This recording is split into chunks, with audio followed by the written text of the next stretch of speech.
Welcome to another stage analysis video. It's Wednesday the 19th of April. I'm going to do a little bit of a special feature on this midweek video instead of the usual content. We haven't done a group focus for a little while now. Covered the software group a number of times over the course of the last year, so I thought it was be a good time to have a look at it again. I've picked out around 10% or so of the stocks in the group. It's a fairly big group. It's one of the bigger individual groups out of all of them. Has close to 400 stocks in it, so picked just around 40 or so of the stocks in the group to have a look at that are leading or generally leading at the moment in the group in stage two in continuation basis, or still just close to potential breakouts. So we'll go through those in a little bit and discuss them in a bit more detail. But starting off, and go through one of the group ETFs. There's a number of group ETFs you can use. One of the major ones though is the IGV, which is the iShares North American Tech Software ETF. This actually, if you look at the holdings of it, you can see it currently looks very, very similar to the QQQ chart. And this is because if you look through the actual holdings of the ETF, like many of the major ETFs, it's quite heavily weighted in a small number of stocks. So although there's 123 actual stocks in the ETF, these top 10 holdings actually make up 60%. You can see 7 of them make up 50% of that. So Microsoft, Adobe, Salesforce, Oracle, Intuit, ServiceNow, Activision, Blizzard, Palo Alto, Cadence, and Synopsys make up the 60% of this ETF's moves, with obviously a good close to 30% of that coming from Microsoft, Adobe, and Salesforce. So as you can see, like I said, moving very similar to those, as you would imagine, because of that. And the QQQ, which obviously a bunch of those are in, Microsoft especially, big weighting in that, and Adobe. So you can see at the moment, the IGV has been moving out into early stage two for a little while here. Did have an initial failed attempt to move out into stage two, would have got stopped out back here as it came back under the 30-week moving average, although obviously the 30-week had pulled back down again, but initial investor stop loss would have been knocked out, and then obviously reattempting to move back into stage two again now over the last 4 weeks or so here, starting to been consolidating fairly tight price action for those 4 weeks now since that initial close. Relative strength above what we call the Mansfield zero line here, which is the 52-week moving average of the ETF there, divided by the S&P 500. So this blue line is what we consider the zero line, which is the flattened version is an actual zero line, but on this, you can see this gives you a bit more context, the unflattened version, as whether the 52-week moving average is declining, flattening, or rising, gives you a little bit of extra to tell you whether it's ready or not. As we found from my studies over the years with stage analysis, that the vast majority of stage two breakouts that actually succeed is when it's at least starting to flattening and ideally starting to turn up when it starts to move into stage two. So if you start to get a move earlier when it's still declining like this, and we get a move above, then they're much more failure prone than obviously if it's started to turn. It means that the fairly good amount of basing time has gone on, and it's got clear skies ahead as such. So in a reasonably good position here. Volatility has died down, volume has dropped off quite considerably over the last month or so here since it started to attempt to move out into stage two here. So quiet volume, tight price action. So we're going to get potentially an increase in volatility very soon. Which direction, obviously unknown at the moment, but with this kind of action, you're obviously looking for a stage two continuation attempt at the moment. If you look at the daily chart on this, can show in a little bit more detail the base structures we've had.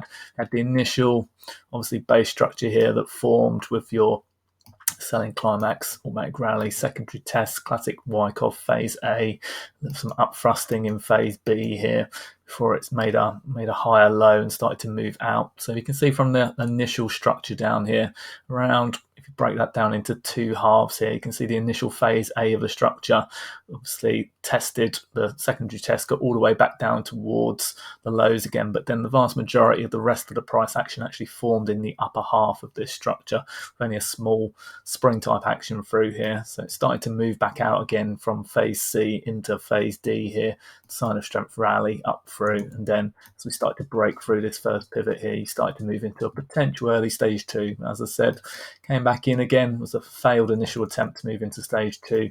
Now it's attempting to move out again. So with this breakout bar here, potentially we've started to move back out into stage 2 again, now consolidating in a fairly tight price action here. A little bit of VCP action at the moment potentially. So looking for a continuation breakout attempt, volume to pop up a little bit on that. Ideally, when we have a breakout attempt, we look for more than the average volume, at least 40%. Ideally, we want to see strong price and volume action. So we get a big volume price bar, we want to see at least 2 times the average weekly volume. And on a daily breakout, we look for 3 times or more even, so in the method. But we don't always get that, especially with ETFs. So just something to note in what we look for in the method. So we go back, move on now to the individual stocks here.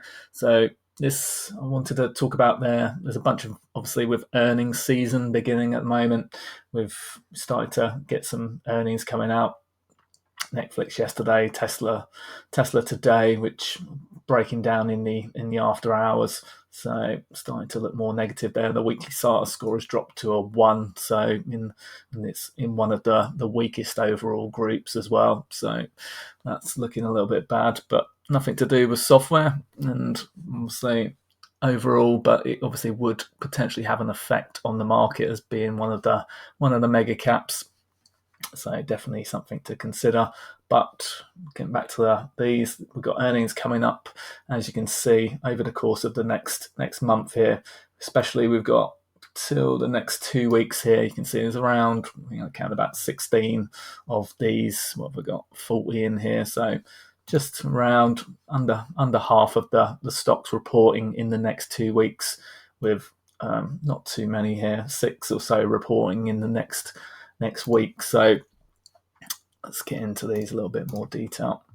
So I've ordered these by Mansfield, not by Mansfield Relative Strength, by the SATA scores. It's a quick way to organise them, get an idea when you're going through the group chart. So when you do the initial scan and drop in the 390 odd stocks in the group, a quick way to go through those charts is convert your charts to a weekly chart, order them by, so you get your summary view up, order them via SCTR score, then go down to the bottom, number in sorted order, add the numbers, and then you can go through them one by one quickly and pick out the ones of most interest. So I've got the list down from close to 400 down to about 40 here. So about 10% of the group of the ones that are looking more interesting at the moment, showing the most strength and have not started to break apart again. For example, 4 was one of the ones in there, but had a big negative move today, a bit of a change of behaviour. Potentially still, obviously, shakeout, still in a reasonable part of early stage 2, but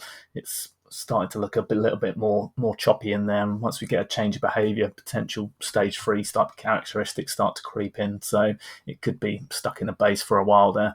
So drop that one out at the last minute there. But all right, let's get into these now. So IOT, current potential leader in the group, been getting a lot of eyes on Twitter. I noticed come up in the watch list a bunch of times. So you can see here, event stage 2 breakout here for a little while. If we look in Spectre, been in stage 2 now for 3 months now, 12 weeks, coming out of the initial base 1 structure in stage 2, making a continuation and just starting to break above the IPO week low there. So starting to move out back to where it IPO'd.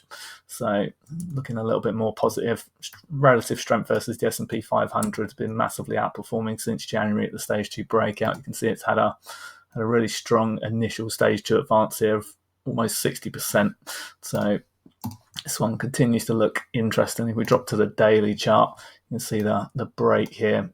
Broke out yesterday for a continuation and then rebounded today, a little pop below. So looking for a continuation attempt to new highs in this one at the moment. Little cut pattern. He might need to come back into the range again and tighten up a little bit more of a cup and handle look to it. But at the moment, still running well. Not too extended in the short term. You can see free ATR bands here. It did pop up to the free ATR level, but it's come back in again today, testing around the 1 ATR level. So still in the trending range. So looking for it to grind up the channel here and not get too extended.